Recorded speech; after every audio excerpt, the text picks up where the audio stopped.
Okay. What's up, guys, and welcome to another episode of The Positive Pathway. Today I have a very special guest, Niloufer Commissariat. Niloufer, welcome to the show. Thank you, Stuart. Thank you for inviting me. Thanks for coming on. And Niloufer is an avid animal and nature lover. She is a mother of 2 human girls and 3 furry ones. At work, she leads the communication program for her department. It's a job she enjoys. She loves listening to and telling stories, and her biggest fans are her daughters. Now, Niloufer, why don't you share a little bit about yourself with the viewers? Sure, Stuart. Thank you. Thank you for that introduction. And yes, I'm originally from India.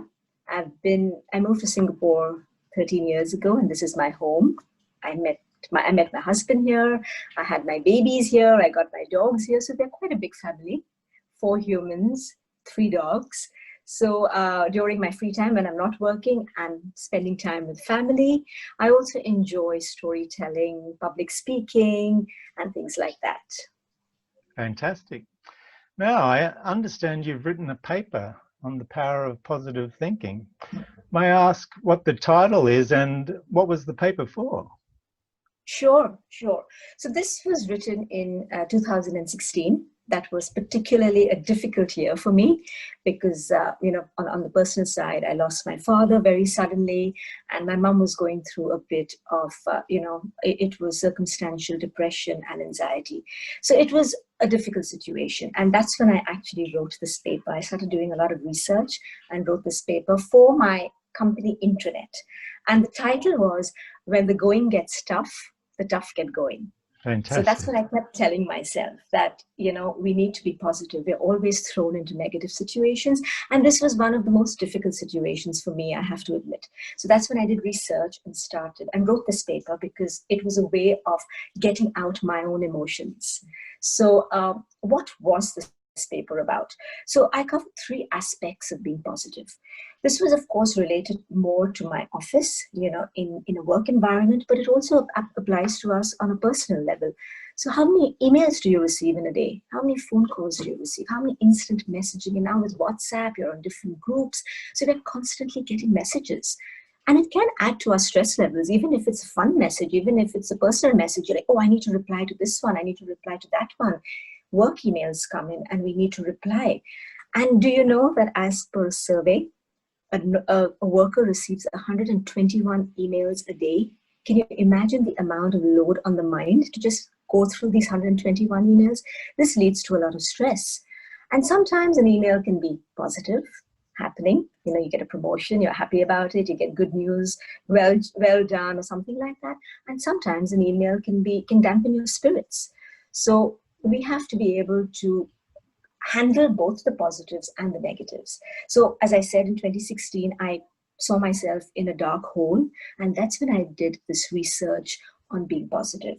So my paper was more around the 3 aspects of positivity: the why, the when, and the how.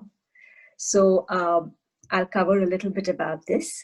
And I've got my white paper right here next to me, so Fantastic. Please do some of the things. So if I may continue, the first thing about why should we be positive? Because optimists usually live healthier, happier, and longer lives. You won't even get the common cold very much. It's stress-free, you're more productive.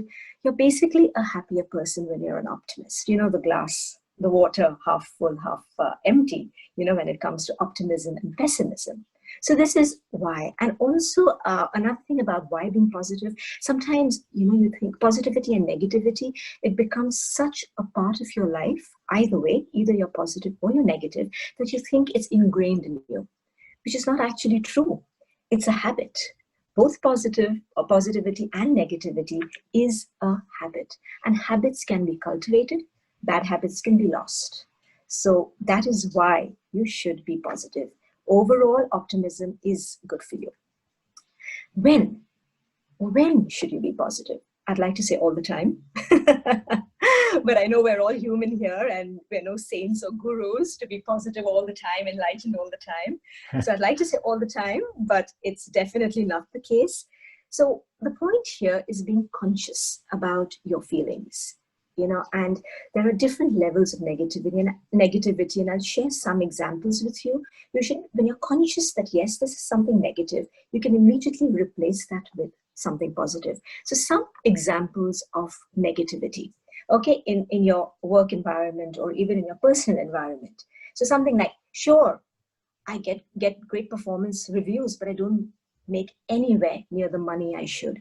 That's negative inference. You're not happy. You're just not happy. You have some problem or the other. You've got a performance review. Everyone said you're doing well, but I don't make near the money that I should. That's called a negative inference. The next aspect. I'm glad the meeting went well, but really, I don't do that much. Anybody could have done this. I just got lucky. That's just not accepting a compliment, not having faith in yourself. Someone says thank you to you. The best answer is, you're welcome, or that's what it is. Sometimes people justify why someone is saying thank you. That's again, accept a compliment when someone gives it to you. Another example, if I may, is I can't believe you said that during the meeting. We'll be paying for that for weeks. This is basically reacting instead of responding. And I think we've studied this, in a book written by Stephen Covey, 7 Habits of Highly Effective People. We tend to react more than we respond. And ideally, you should respond.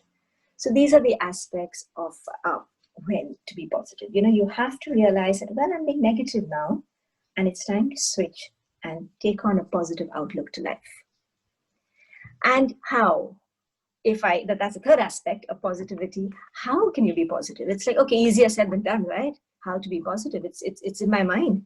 So there are a few tips that I shared in this white paper, and I try and follow myself. So one is learn something new. If not every day, give yourself this little challenge. For example, we all were in the circuit breaker, lockdown, whatever you may call it.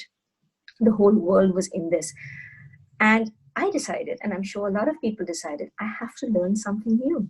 Whether it was baking, I think 99% of the world started baking bread. I was one of that 99%.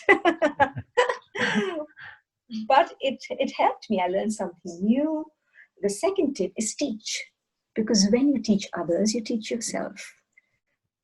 A third tip is don't beat yourself up. Reward yourself. Small wins, go shopping. I tell myself that if I lose 2 kilos, I'm going, I give myself a weight goal. I'm going to get myself a new dress, or give yourself these little rewards. Go out, pamper yourself. Do whatever you want. In an office, I remember I suggested in the white paper, get a fish tank. Get something that could perhaps calm your mind, make you happy. Looking after a pet also gives you a different kind of happiness. Looking after someone else gives you a different kind of happiness. And what are the other tips that I shared? Build relationships, whether it's at work, whether it's on the personal front, build relationships with people. So these are some of the tips this is basically what I shared in my white paper. Fantastic. I can relate and connect to all of them. They're really well researched and fantastic. I really like them. Now, on a more of a personal level, and possibly not related to your paper, do you have any strict habits or rituals that you do each day? For example, exercise or any affirmations or visualizations, anything like that? Yes. So not too much of exercise, though I would like to. But I think I'm also lazy when it comes to exercise. But I make it a point to go for my evening walk every single day. If I don't, then I try and compensate for it. I try and count my steps. So if I reach my goal, it gives me a high. So I definitely do that. That's exercising. Yeah, that's the exercise. Exactly. There are so many watches. I get watches as gifts. I'm like, no, I'm only going to wear my Fitbit because this tells me how much I've slept. Because I also like to track sleep. It's important to have good sleep. And I like to track, my steps per day. So that's one thing. And another thing that I enjoy is I love nature. I love animals. I love nature. And I think we're lucky to be living in Singapore. We're very fortunate to be here with so much greenery. I'm in an area close to a nature reserve. So I see a lot of beautiful birds.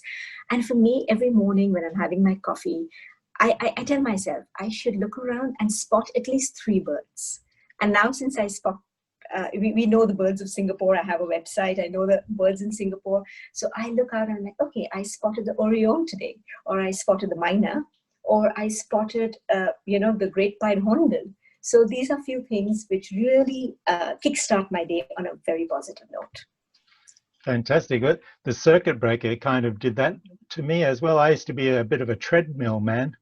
And because they closed all the gyms, I started running in the beautiful beachfront parks.